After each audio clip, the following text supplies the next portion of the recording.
가까운 농장에서 버터를 사오곤 했습니다. 그런데 빵을 만들려면 버터가 있어야 되니까요. 버터를 계속 한 곳에서 공급을 받게 되었었는데 언제부터인지 조금 이상하기 시작했어요. 자기가 사오던 버터의 양은 똑같았는데 그 크기가 점점 줄어드는 것 같은 느낌이 든 것이에요. 그래서 하도 이상해서 이제 그게 손으로 만져보거나 눈으로 대충 보거나 이럴 때는 조금 의아스러워도 어느 때 이게 진짜 그럴 것 같다는 이런 확신이 들 때가 있잖아요. 그래서 이 빵 만드는 사람이 가져온 그 버터를 확인해 보기 위해서 정말로 저울 위에 올려놓게 되었습니다. 근데 아니나 다를까 그 농장의 버터 무게가 많이 줄어 있었다는 것을 발견하게 됩니다. 이전에는 뭐 10,000원치 사오면 딱 10,000원치의 양이었었는데 이제 10,000원치를 사오는데 한 8,000원치 양 정도밖에 안 된 게 저울의 눈금을 통해서 이제 확인이 된 것입니다.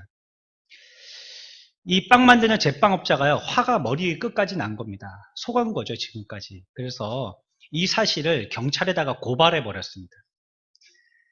그래서 이제 결국은요, 재판정까지 가게 되는데요. 버터 공장 주인과 그리고 이 제빵업자가 함께 재판석에 나오게 되었습니다. 판사가요, 이 버터 공장 주인을 앉혀놓고요, 질문을 합니다. 집에서 어떤 저울을 쓰고 있습니까? 라고 물어봅니다. 버터 공장 사장에게 물어보는 겁니다. 그러니까 이 버터 공장 사장이 자기가 지금 피고로 왔는데요. 우리는 저울을 사용하지 않습니다. 이렇게 대답한 거예요. 이상하죠? 똑같은 양을 공급해야 되는데 어떻게 저울 없이 버터를 달아서 출고할 수 있는지 의아스러우니까요. 판사가 다시 물어봤습니다. 그러면 어떻게 버터의 무게를 갖다가 측정한단 말입니까? 이렇게 물어봤을 때 이 버터 공장 사장이 대답합니다. 네, 그것은 간단하죠. 1파운더짜리 빵의 무게와 같이 만듭니다. 라고 대답한 거예요. 재판장이 다시 물어봤습니다. 그러면 1파운더짜리 빵은 어디에서 사옵니까? 물어보자 이 버터 공장 사장은요, 그 앞에 앉아있던 그 제빵업자, 자기를 고소한 사람이죠. 그 사람을 손을 가리키면서 저 집에서 빵을 사옵니다. 라고 대답한 거예요. 결국 이 버터가 줄어든 이유가 뭐 때문이에요? 빵의 양이 줄었기 때문인 겁니다. 사실은 버터의 양을 줄인 게 아니라 빵 공장의 빵 사장이 빵의 양을 줄인 거예요. 그래서 그걸 가지고 1파운드를 재보니까 뭐 똑같은 양의 버터를 팔 수밖에 없다는 그런 말이 된 것입니다. 주님은 우리들에게 서로를 비판하지 말라고 얘기하고 있습니다. 탈무드에는요, 남을 비방하는 것은 살인보다 더 위험한 일이다라고 얘기하고 있어요. 왜냐하면 살인은요, 한 사람을 죽이는 것이지만 비방은 세 사람을 죽이는 것이다 라고 얘기합니다. 비방하는 자신을 먼저 죽이고 그것을 듣는 사람을 죽이고 그리고 그것을 통해서 화제가 되는 사람들을 다 죽이는 것이다 라고 얘기했어요. 그러니까 남을 비판하면 그것이 나에게는 10배, 20배로 돌아오게 되는 것입니다. 자기는 완전히 살인 구덩이로 들어가는 것입니다. 그게 남을 비판하는 것입니다. 우리가 지금 사랑에 대해서 배우고 있는데 오늘 제목은요, 악평하지 않는다는 거. 오늘 성경에서 얘기하는 대로 말씀드리자면 악한 것을 생각하지 아니하며 이 말씀입니다. 우리 지난주에는 뭘 생각했죠? 사랑이라는 것은 뭐 하지 않는 것이라고요? 성내지 않는 거라 했습니다. 성내지 않는 거. 한 주 동안 성낼 일 많으셨죠? 보면 반드시 그 말씀을 들으면 그 주에는 그 말씀 가지고 시험이 옵니다. 꼭 그래요. 내 안팎의 여러 사탄 마귀가 나를 충동질해서 말씀을 지켜 살지 못하도록 만듭니다. 그건 당연한 것이에요. 우리가 말씀을 들을 때 각오 작정해야 되는 이유가 그런 데 있습니다. 그냥 이게 좋은 말씀 듣는다 하고 1시간 의자만 대피고 갔다가는 언제 어떻게 공격할지 모르는 사탄 마귀의 모든 공격에 대해서 우리들은 무방비가 되는 것이에요.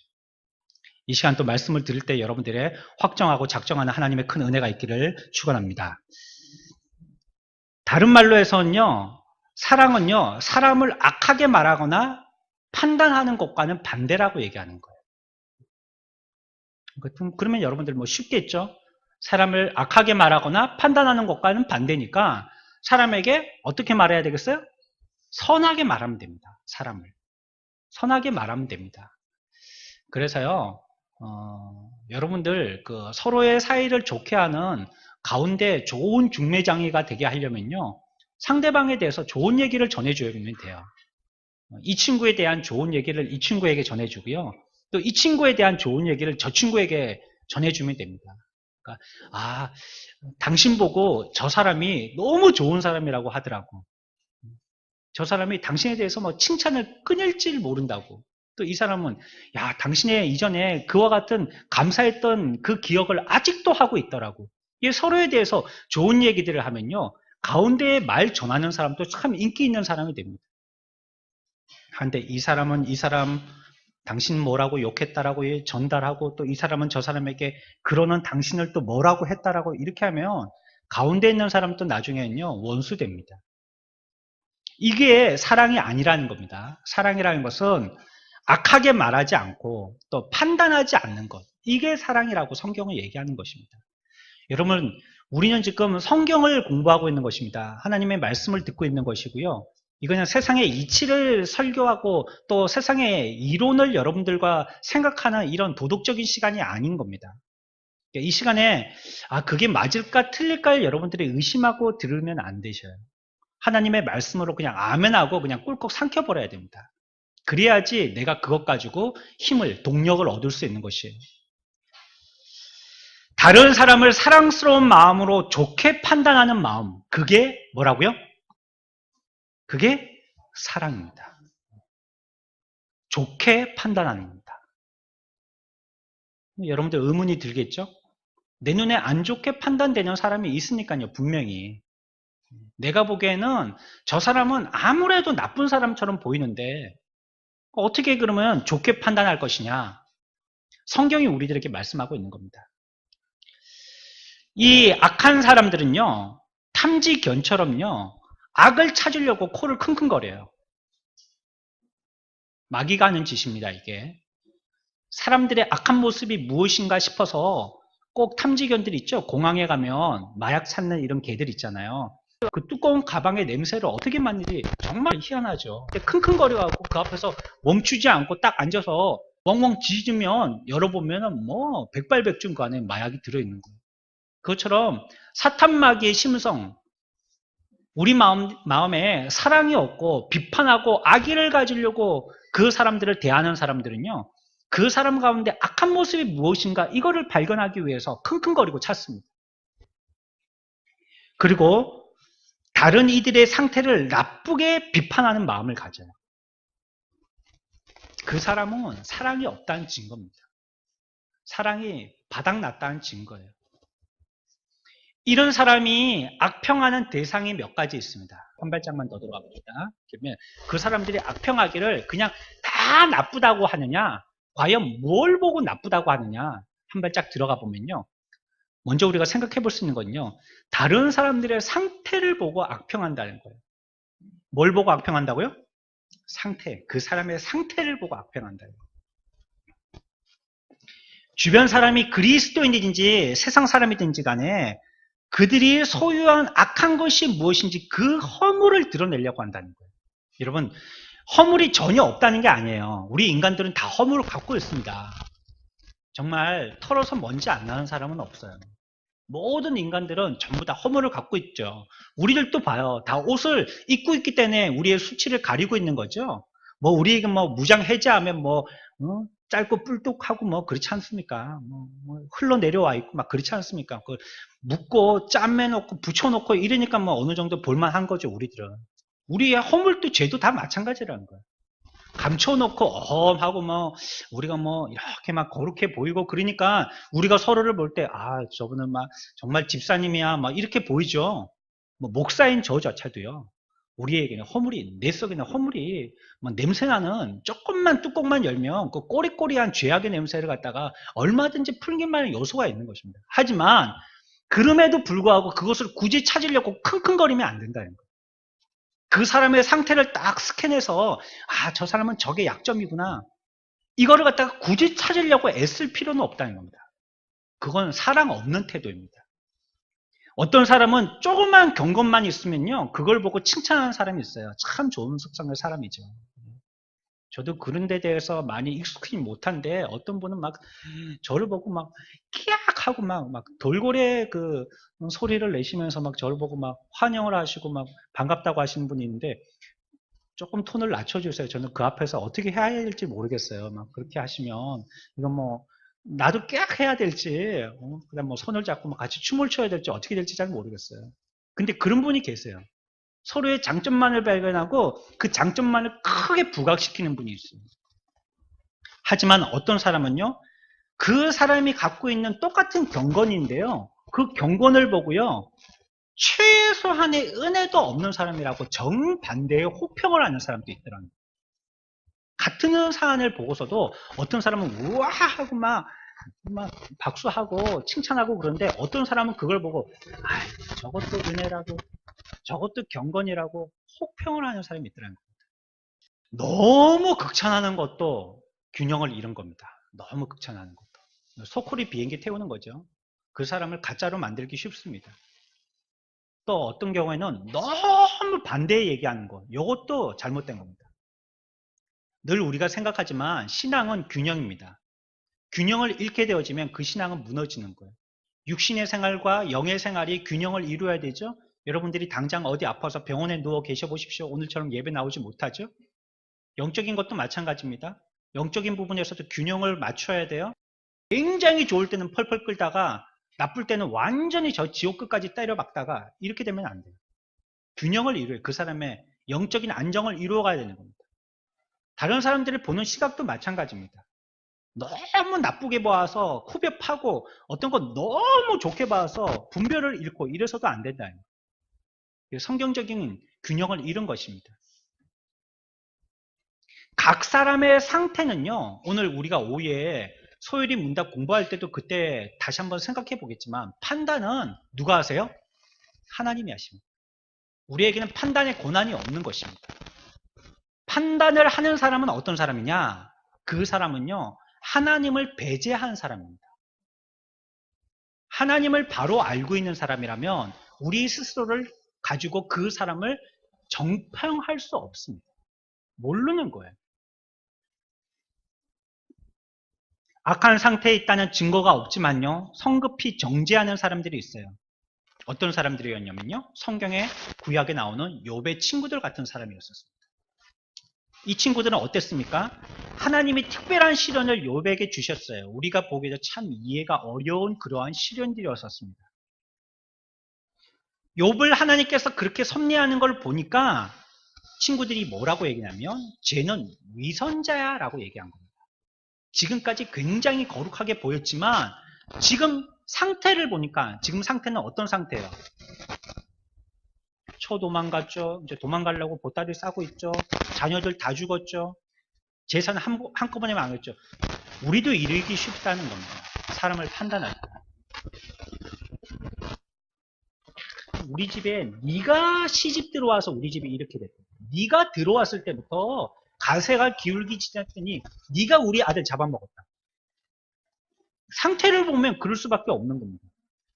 딱 그때 들어오면서부터 그런 일들이 생기기 시작하거든요. 그걸 보면, 야, 넌 정말 복이 아니고 악이야, 악. 이렇게 얘기하더라고요. 욥의 친구들이 욥을 보고 그렇게 얘기한 거예요. 너 그 많던 재산 어떻게 됐어?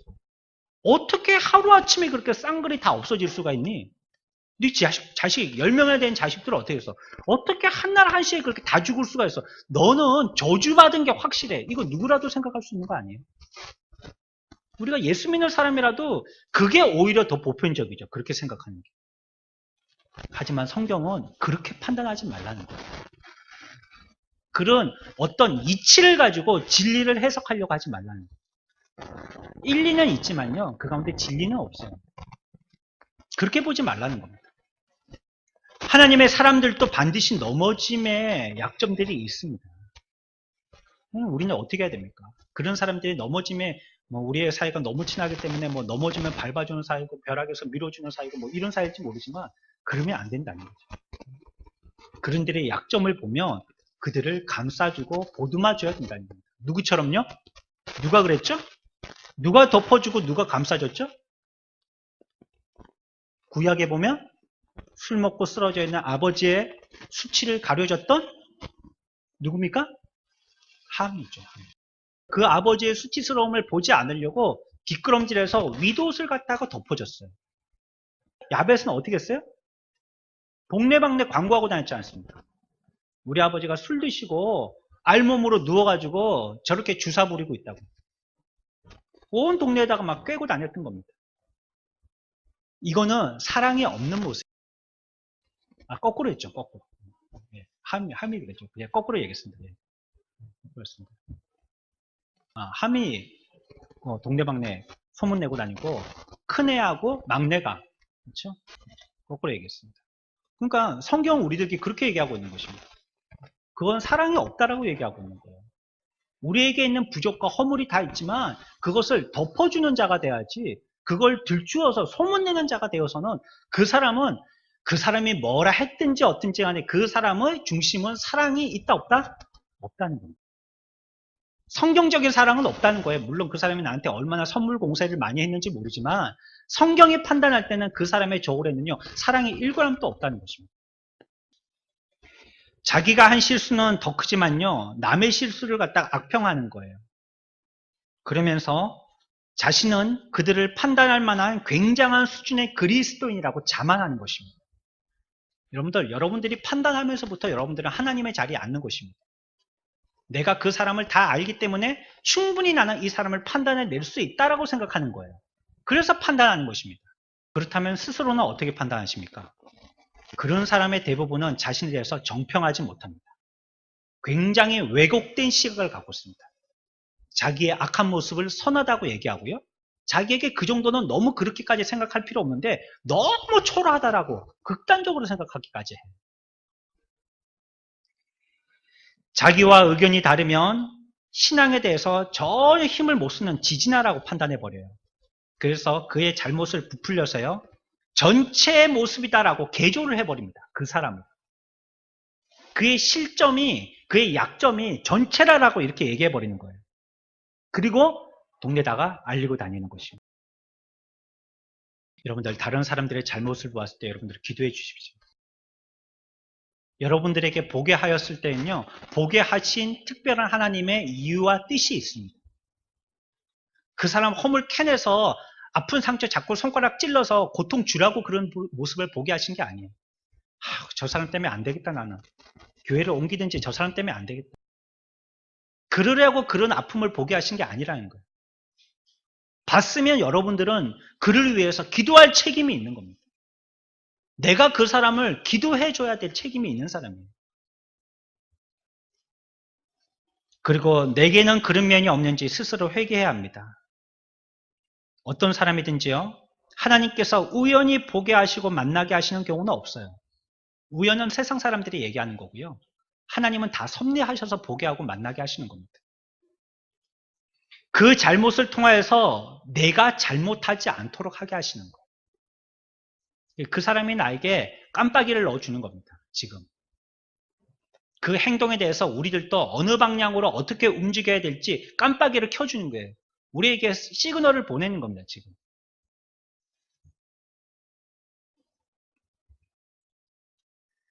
상태에 대해서 비평하고요. 또 다른 사람들이 자기와 같은 체험을 하지 못했다고 해서 그 사람을 잘못됐다고 평가하는 것도 잘못입니다.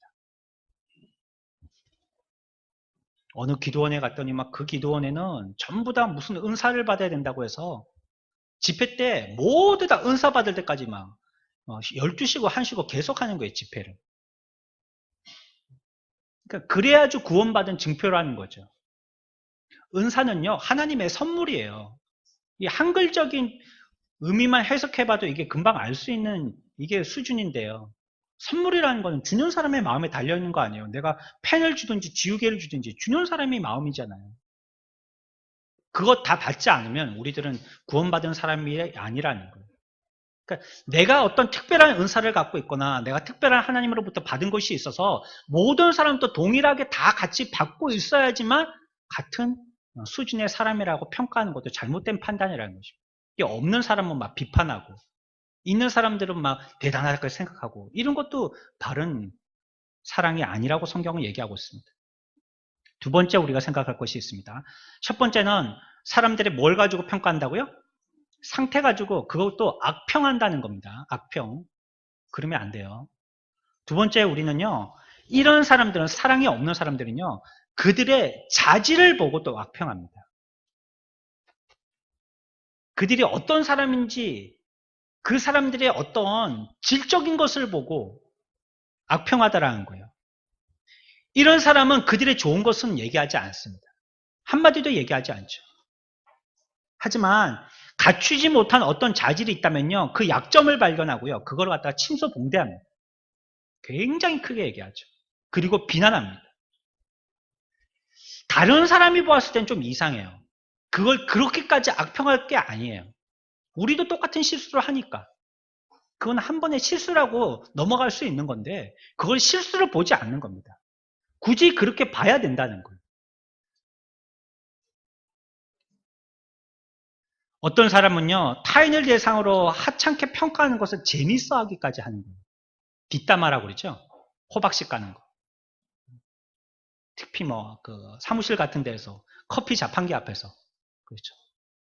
밑에 있는 직원들끼리 모여가지고 막 얘기하고 그렇죠? 또 밥 먹으러 회식 자리 가서 또 누구 어떤 상사에 대해서 막 얘기하고 이런 것을 그들 스스로를 결속시키는 이유가 되기 위해서는 절대 안 됩니다. 이건 그리스도인으로서 온전치 못한 겁니다.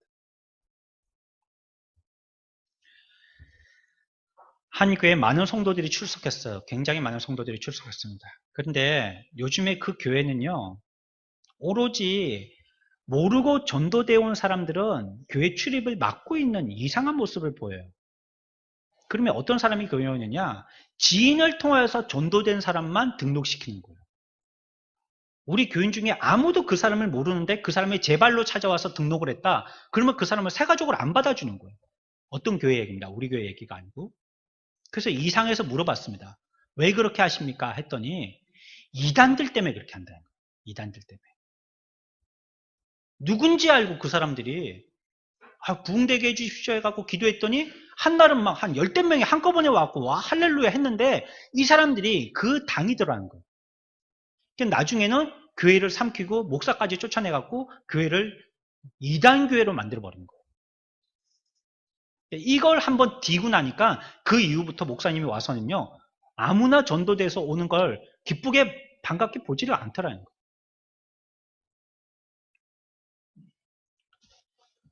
신천지 때문에 우리가 많이 골머리를 앓고 있는데요. 그 중에 폐단 중에 한 개가 이런 겁니다. 새 가족을 보아도 색안경을 끼고 보는 거예요. 순진한 마음으로 반기고 맞아지르질 않는 거예요.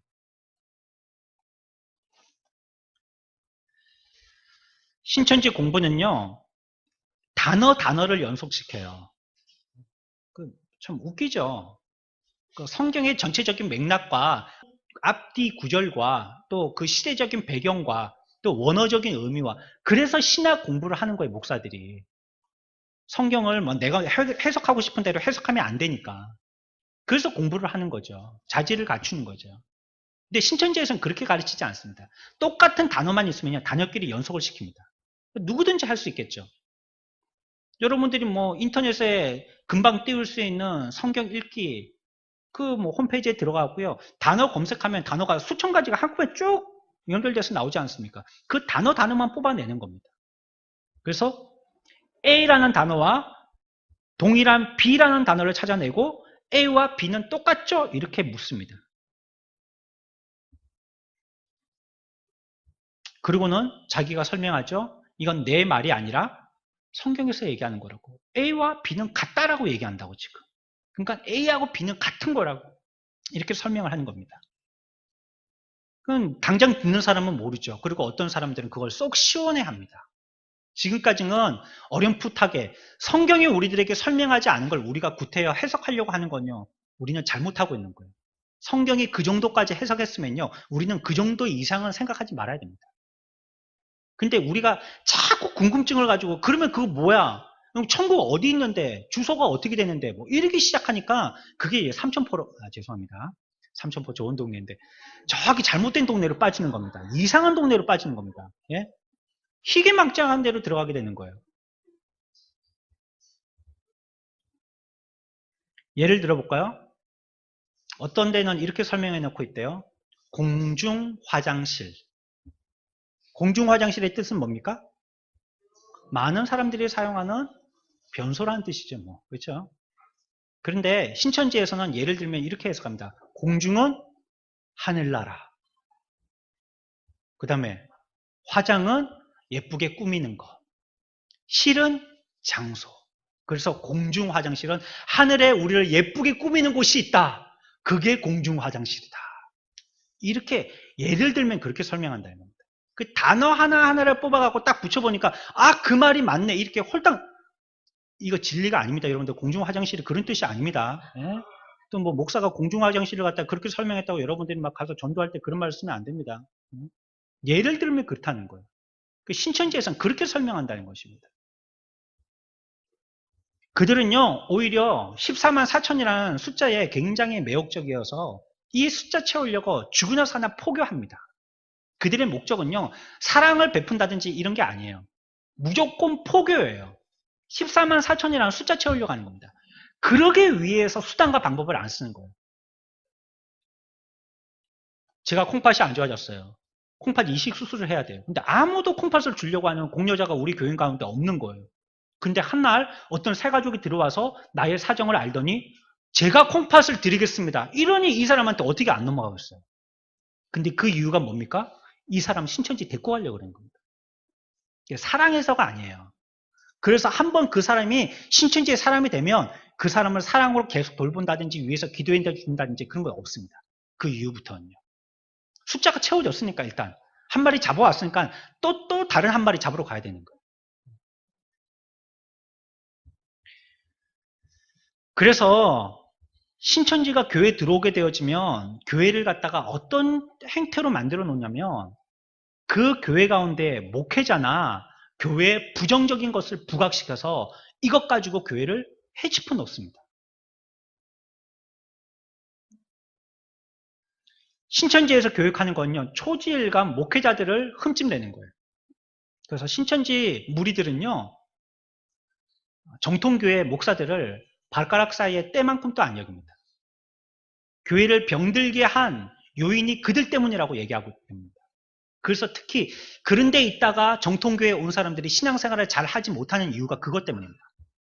아니 그 사람이 맨날 앞에서 갖고 얘기하는데 내가 신천지에서 배울 때는 저 사람이 없어야지 교회가 정상이 되는데 그런 사람이 앞에서 자꾸 얘기를 하니까 그 사람 얘기를 안 들으려고 하는 겁니다.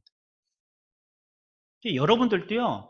내가 은혜 받는데 사탄 마귀가 어떻게 나한테 자꾸 수법을 거냐면요. 목사와 관계를 안 좋게 만들어버려요. 그러면 여러분들 은혜는 단절되는 겁니다.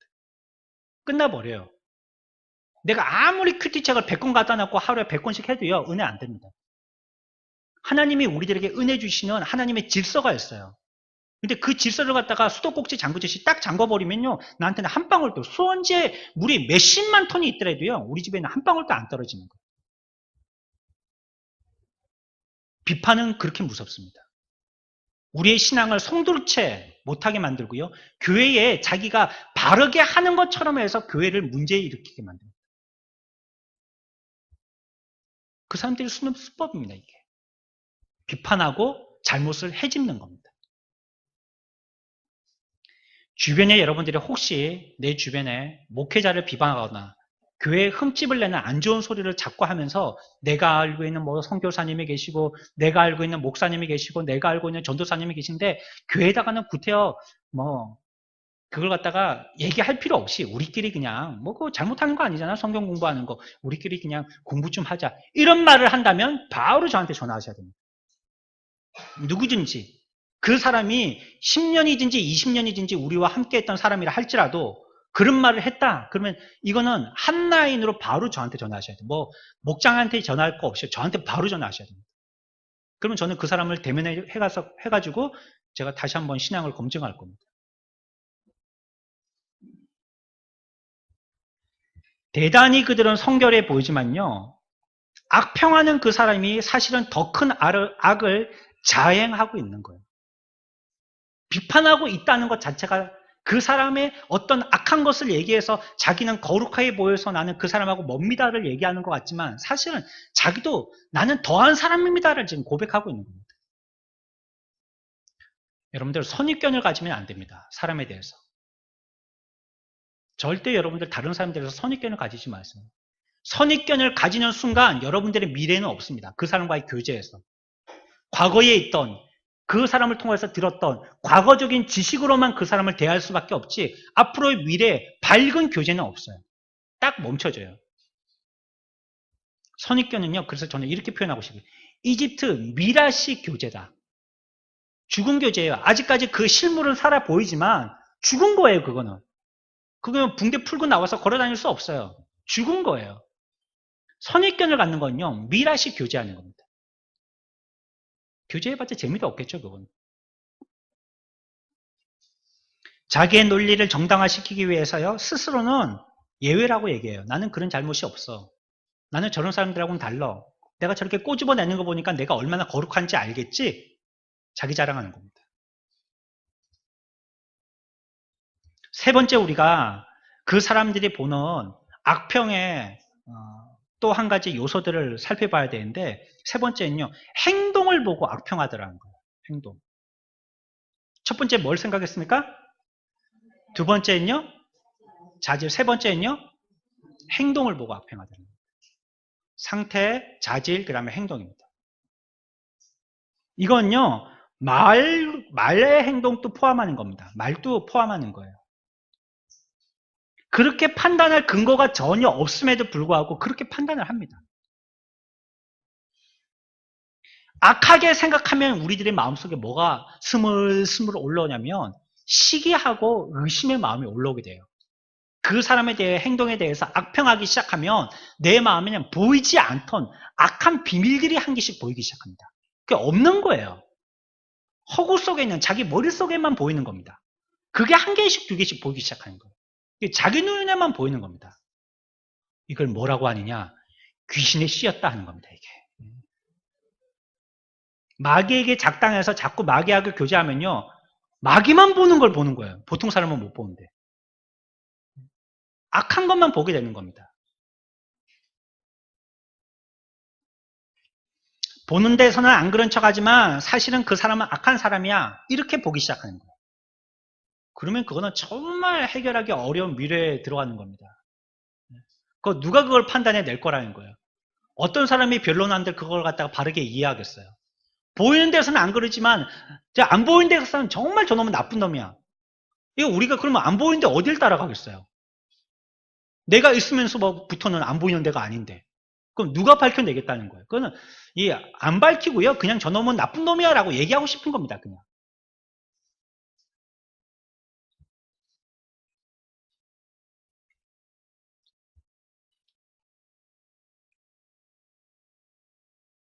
우리가 말하는 이 말은요. 상대방이 듣기 전에 먼저 내 속에 계신 성령이 들으세요. 그 은혜를 딱 멈춰버리십니다. 그런 말을 하면서부터 내 속에는 은혜가 없어져요. 그 사막이 되는 것입니다. 바울은 이 같은 짓을 하는 사람을 디모데전서 6장 4절에서는 뭐라고 얘기하냐면 비방하는 죄를 범하고 있노라 라고 얘기하고 있습니다. 비방하는 뭐를 범하고 있다고요? 죄를 범하는 거랍니다. 비판하는 거는 그래서 죄입니다. 제가 지금 도덕을 설명하는 게 아니라고 말씀드렸잖아요. 다른 사람들에 대해서 비평하는 건요. 죄예요. 죄. 비방은요. 투기, 분쟁, 악한 생각하고 관련되어진 거예요. 여러분들 누가 뭐라고 해서요. 누가 뭐라 카더라. 카더라 이거 사람 잡는 겁니다. 카더라. 네? 누가 뭐라 하더라 이거. 네? 사람 잡는 겁니다. 소문에 현혹되지 마십시오. 미국의 대통령도 뭐 가짜 뉴스니 그래가지고 어떤 뭐 언론들을 댔고 뭐 그냥 아예 그냥 대놓고 뭐 전쟁을 선포하고 그런다는데 오늘날에는 진짜 가짜로 구분하기가 너무나도 어려운 시대가 됐잖아요. 뭐가 진짜예요? 과연 시대가 바뀌면 정보가 한번 바뀌면 선이 악이 되고 악이 선이 되는데 뭐가 진짜예요? 진리의 말씀밖에 없죠. 근데 우리가 그거 외에 다른 것들을 생각할 때 그냥 보이는 소문 가지고 그렇더라는 거예요. 아니 땡굴뚝에 연기 나겠나 이러고 얘기하는 거예요. 우리나라 사람들 참 기가 얇습니다. 그게 또 선거철에는 통해요. 통한단 말이에요. 아이고 저 사람 한 표 찍어줄래 했더니 이상한 소문이 도네. 그럴 사람이 아닌 줄 알았더니 안 되겠다. 안전하게 옛날에 그 색깔별로 찍어야 되겠다. 이러고 가버리는 겁니다.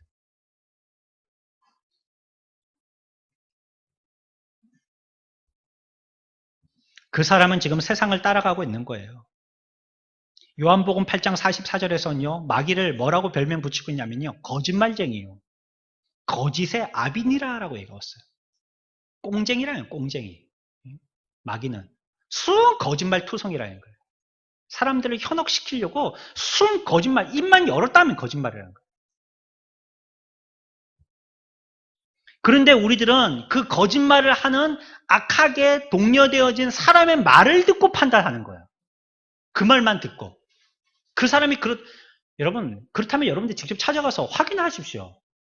하더란 믿지 말고. 그렇게 진짜 궁금하고 여러분들이 그렇게 열불 낼 정도로 그것이 중요한 사랑이라면 직접 찾아가서 확인해 보십시오. 저는요, 증거를 들이대지 않으면 잘 안 믿습니다. 보여줘봐요, 그러면. 그리고 증거가 어디 있는지. 아, 그렇다면 증거가 없다면 어려울걸요? 증거가 있어야죠, 뭐. 확실한 게 있어야죠.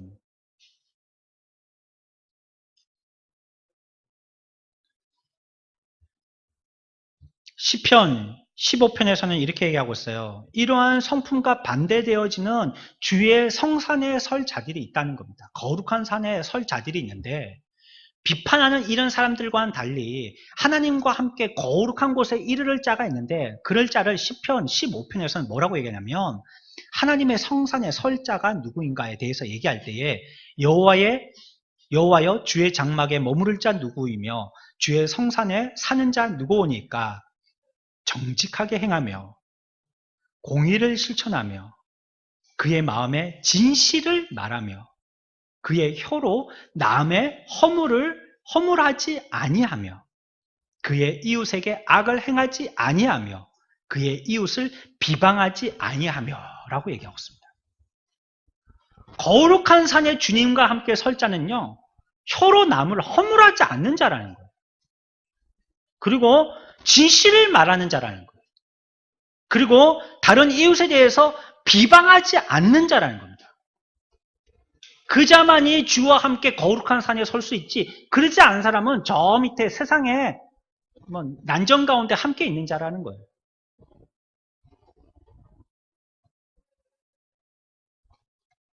악하게 생각하는 것은 단지 생각이 아닙니다. 악하게 생각하는 것은요, 악하게 행동하는 것입니다. 여러분들이 생각하면서 분명히 행동하게 됩니다. 그 생각을 떨쳐버리지 않으면 결국은 가룟 유다의 마음에 예수 팔 생각이 있더라가 진짜로 은전 몇 개 주고 예수를 팔게 된 것처럼 여러분들도 행동하게 됩니다. 비판의 말은 비판의 생각을 하게 되고요. 비판의 생각은 결국 비판의 죄의 행동을 하게 되는 것입니다. 잠언서 17장 4절에 악을 행하는 자는 사악한 입술이 하는 말을 잘 듣고 거짓말을 하는 자는 악한 자가 하는 말에 귀를 기울이니라. 맨날 그런 것만 관심이 있다. 그거 얘기하는 건 잘 들어요. 진리는 잘 못 들어요. 악한 것만 자꾸 귀 기울이더라는 거예요.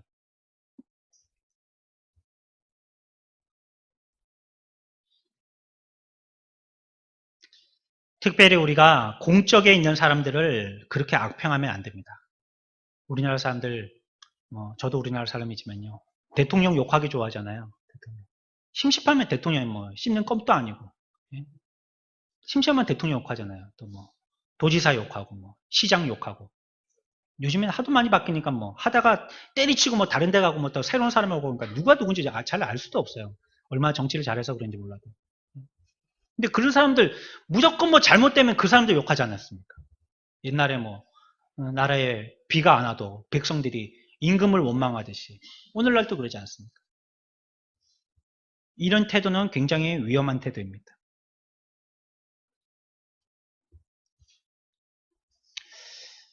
시간 없어서요. 마지막 한 가지만 더 생각하고 마칩니다.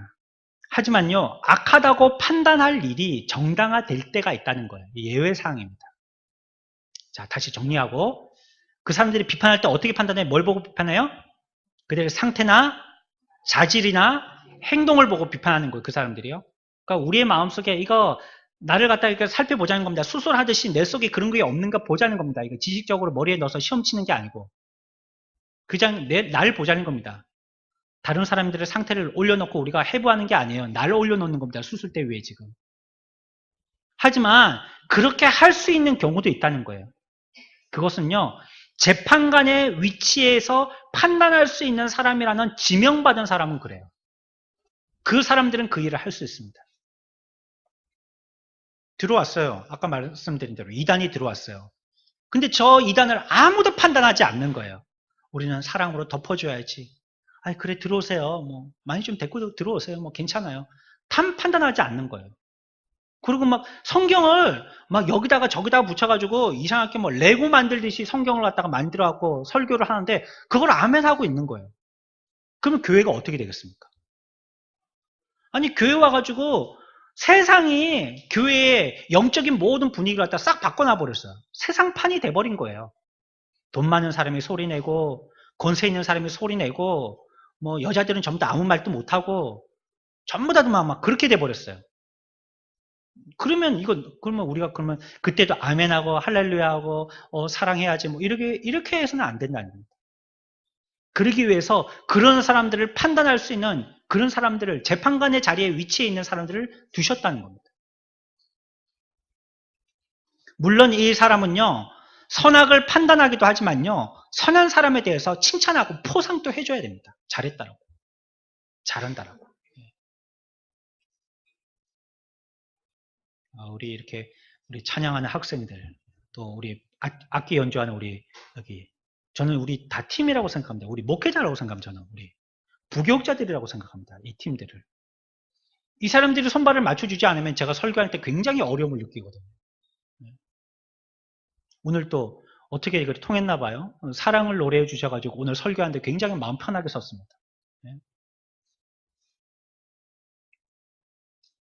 우리가 서로가 잘하는 것을 보면 뭐 저도 잘 못해서 애쓰고 있지만 칭찬해 주고요. 이것도 분명히 그 위치에 있는 사람들이 해야 될 일입니다. 하지만 분명히 그 사람들이 잘못하고 있다면 그 죄를 정죄해서 그 사람이 회개하고 돌아오도록 해야 되는 것입니다. 교회 표준 가운데 하나가 뭐라고 그랬죠? 교회가 교회라는 걸 갖다가 증명하는 것 가운데 하나가 뭐라고 그랬죠? 권징이랬잖아요. 권징. 권징이 있어야 되지. 그게 교회라는 겁니다. 말씀의 선포가 있고 성례가 있고 권징이 있어야지 그게 교회라는 거. 잘못해도 그냥 흥, 잘해도 흥, 물에 술 탄 듯, 술에 물 탄 듯, 대충 뭐 은혜로 넘어갑시다. 뭐 그거 뭐 그렇게 다 들추어서 그래 소리를 시끄럽게 만듭니까? 이게 교회가 아니라는 겁니다. 이건 잘못한 거 있으면 애가 얘기해도 잘못한 거 들어야 된단 말이에요. 따끔하게 꾸짖어야 돼요. 정신 안 차리면 나는 이렇게 당신에게 얘기하지만 하나님은 그렇게 얘기 안 하실 거라고. 따끔하게 얘기해줘. 그러면서 우리가 한 가지 생각할 것은요. 사랑은요. 이성의 범위를 벗어나지 않아요. 이상하게 행동하는 사랑, 이건 사랑이 아닙니다. 부패한 이성하고요. 사랑은 같이 가지 못합니다. 그래서 사랑한다고 한다면 이성이 같이 짝을 이루어서 가게 돼 있어요. 이성적으로 행동한다는 거예요. 이성적으로.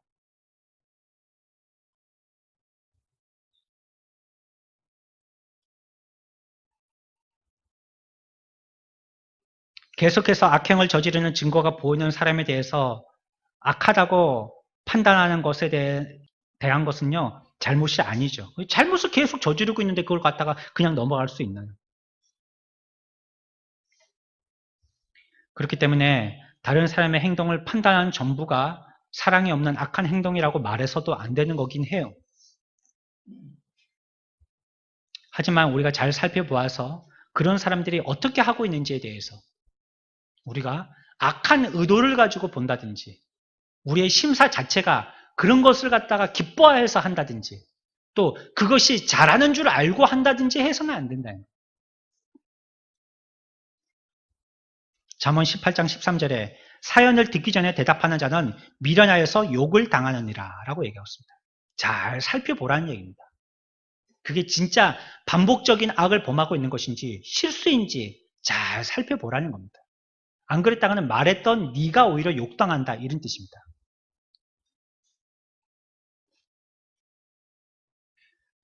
상태를 악평하는 거 하면 안 됩니다. 판단은 하나님이 하십니다. 자기 기준으로 말하지 마십시오.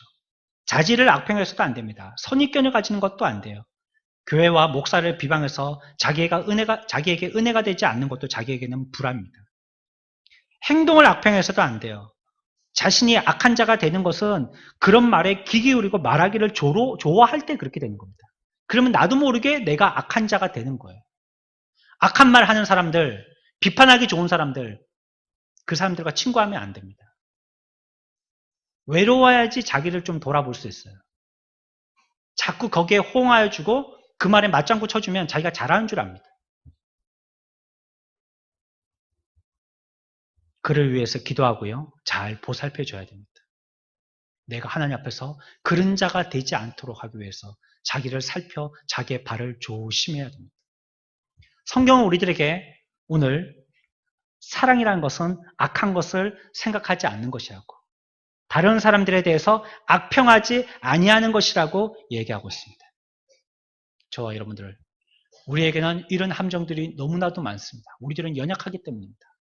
이러할 때 우리가 정말로 사랑의 사람이 된다면, 지금까지 우리가 자연스러운 습관처럼 했던 모습이 있다면 하나님 앞에 회개하고 진정한 사랑의 사람으로 회복하여서 돌아와야 할 것입니다. 저와 여러분들이 이런 자가 되시기를 축원합니다.